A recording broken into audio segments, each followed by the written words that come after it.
Head coach, Kent all out 284. Would you have settled for that at the start after putting Kent into bat? Yeah, absolutely. I think obviously the intention is when you win the toss and bowl is you want to bowl the opposition out, and we've managed to do that in day one.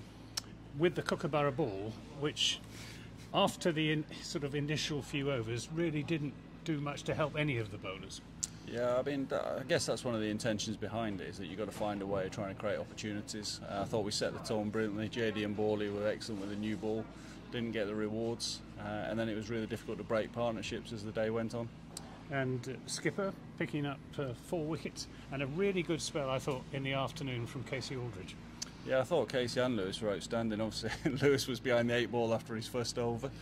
And he's been limited with overs as he's carrying a couple of niggles at the minute, but he was outstanding. He showed his class, and Casey had to be patient until he was brought into the attack, and I thought Lewis used him brilliantly, and again it showed if you ran in, you managed to get a little bit out of the surface and cause problems. He seemed to get more out of the surface than any of the other Somerset bowlers, and seemed to be, have added a couple of yards of pace since last season.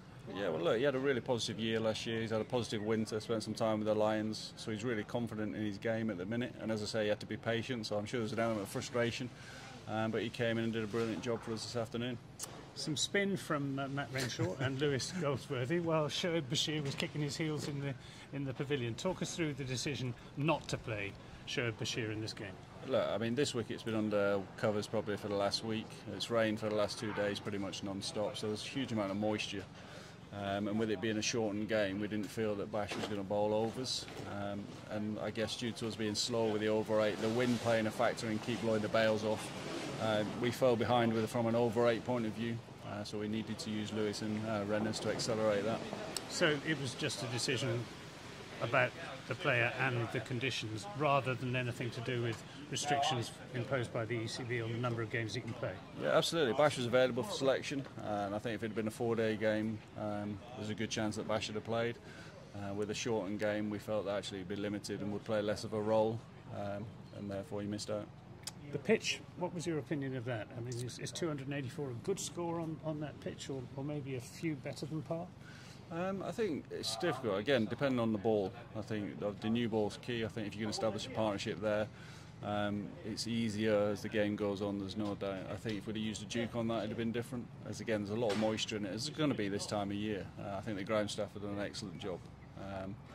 It wasn't as clear-cut a decision to bowl as I thought it was going to be on April the 5th.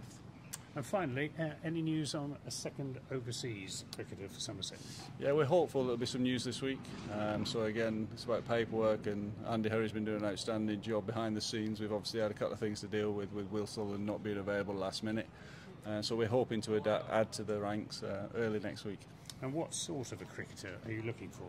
Let's say, I think it's important. What we learned from last year is that we had the ability to rotate the seamers. We're obviously down at the minute with Craig not being available just yet. So we'll be looking for someone that's going to add to the bowling ranks.